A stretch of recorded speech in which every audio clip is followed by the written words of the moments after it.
Sunkiausia buvo daryti šitą Gedimino pilį.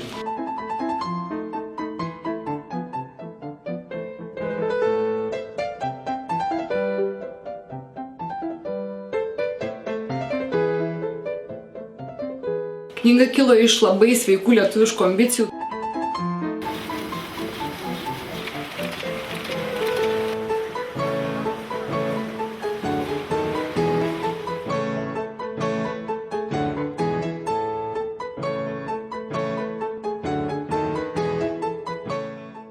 Ar žinote, kur gimsta knyga?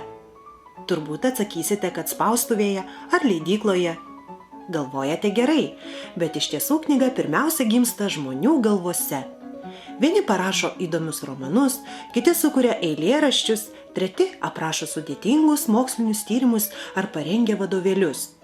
Prie didelės apimties leidinių, enciklopedijų ir žinynų dirba daugybė žmonių, kelerius metus renkančių informaciją. Taigi, knygai pirmiausia reikia žmogaus minties. Tačiau skaitytojus pasiekia toli gražu ne visos žmonių parašytos knygos. Kiekvieną būsimą knygutę būtina išbandyti, ar ją pirks ir skaitys šiuolaikinės televizijos ir kompiuterių išlepinti skaitytojai. Čia svarbus ne tik knygos turinys, bet ir jos forma, viršelis ir netgi netikėti atradimai knygos viduje. Todėl svarbus ir knygos dizainas. Juk rodos knygynuose ir bibliotekose lentynos lūžta nuo siūlomų knygų. Šiandien kiekviena išleista knyga turi atkreipti į save dėmesį kuo nors neįprastu. Knyga, apie kurią kalbame, yra būtent tokia. Kai sugalvojamas knygos dizainas, reikia sukurti knygos viršelį, nupiešti iliustracijas, sudėlioti paveikslėlius į jiems skirtas vietas. Nors leidyklos gyvenimas neįsivaizduojamas be kompiuterio, gerą vaikišką knygą sunku sukurti naudojant vien tik kompiuterį. Čia vis dar nepamainomi dailininkų ranka piešti piešiniai. Esame Kauno kolegijos Justino Vienožinskio menų fakulteto dizaino katedroje. Praveriame auditorijos duris, kurioje darbuojasi studentai. Jaunieji knygos dailininkai Indrė, Monika, Juozas ir Mantas. Jie pagal sudarytą sąrašą piešia iliustracijas knygai Lietuvos istorija vaikams. Pirmiausia, pieštuku nupiešiami eskizai. Jie aptariami, pataisomi, po to spalvinami spalvotais pieštukais. Kas buvo sunkiausia, klausime dailininkų. Sunkiausia buvo daryti šitą Gedimino pilį. Paskutinę dieną ją prašyti ir bandyti suspėti. Smagiausia buvo prašyti šitą piešinį, kadangi labai simpatizuoju Kernui. Sunkiausia man buvo, man atrodo, lėktuvą daryti šitą, nes kelis kartus perpiešti reikėjo, kad jau per naują, bet lyg ir gavosi. Bet buvo ir smagiausia daryti, nes mėgstu lankstyti ir kuo sudėtingiau man to smagiau. Sunkiausia turbūt buvo pateikti piešinukus taip, kad vaikams patiktų ir jas sudomintų, bet tuo pačiu labai patiko prisidėti prie tokios įdomios knygos. Ar dar piešite iliustracijas kitai vaikų knygai? Piešiau, nes iš tikrųjų labai patiko ir buvo labai smagu. Kai jau yra parašytas tekstas ir nupieštos iliustracijos, tik tada galime imtis darbo kompiuteriais. Praveriame viešosios įstaigos Terra Publica leidyklos duris. Tiesa, čia parengiamieji darbai vyksta jau keletą savaičių. Leidinio redaktorė Marija susirašinėja su šalies muziejais ir fotografais. Knygoje Lietuvos istorija vaikams bus spausdinamos ir nuotraukos, fonduose saugomų meno kūrinių vaizdai. Štai Jano Mateikos paveikslo Žalgirio mūšis nuotrauka atkeliavo net iš Varšuvos nacionalinio muziejaus. O leidyklos fotografai rudenį viešėjo Lenkijoje ir Ukrainoje, parveždami iš ten istorinių lietuviškų pilių nuotraukų. Kalbos redaktorė Gražina ką tik atnešė ištaisytą knygos tekstą, o maketuotojas Julius sėda prie skenerio ir pieštos iliustracijos viena po kitos patenka į kompiuterio ekraną. Darbo imasi leidyklos dizainerė Jūratė. Jos kompiuteryje iš atskirų paveikslėlių, nuotraukų ir raidžių formuojasi būsimasis knygos veidas – maketas. Tiesa, kol kas irgi tik ekrane. Viską būtina atidžiai tikrinti. Todėl knygos maketas kruopščiai perskaitomas, priedai klijuojami keletą kartų. Po to atliekami pataisymai kompiuteryje. O maketuojant tokią knygą netikslumų išvengti neįmanoma, todėl viskas tikrinama patikimiausiu būdu. Raitojamės rankovės ir pirmyn.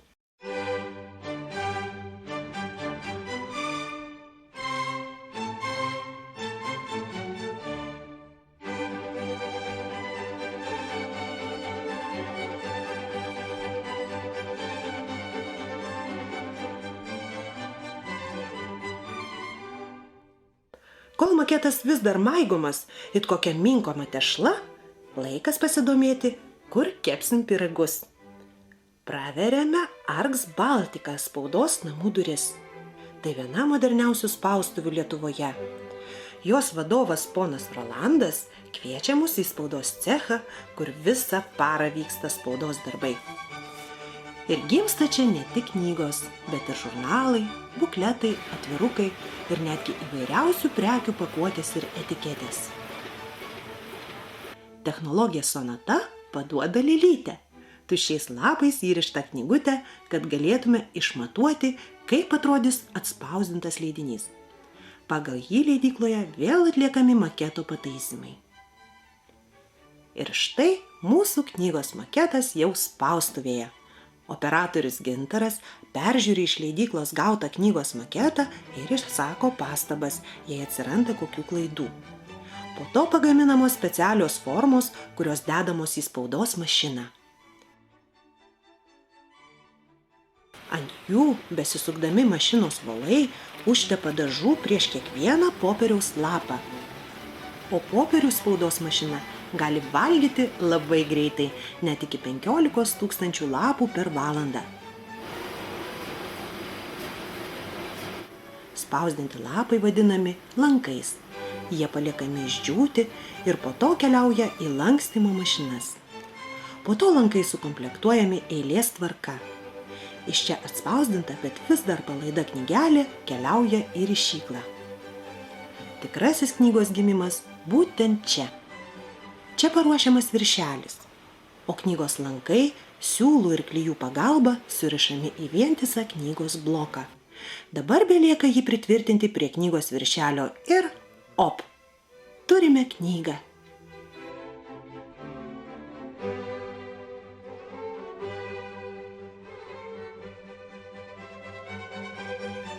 Ši knyga nėra tokia paprasta kaip kitos knygos ir jai dar šio to trūksta. Taip, atspėjote, joje dar nėra priedų, aplikacijų, žaidimų ir visų kitų šaunių dalykų, kurie daro mūsų knygutę išskirtinę ir geidžiamą. Čia vėl neapsieiname be rankų darbo.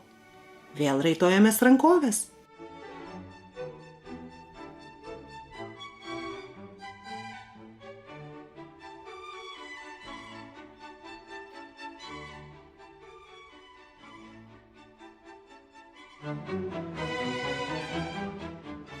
Dar šiek tiek pastangų ir štai ji, knyga Lietuvos istorija mūsų rankose.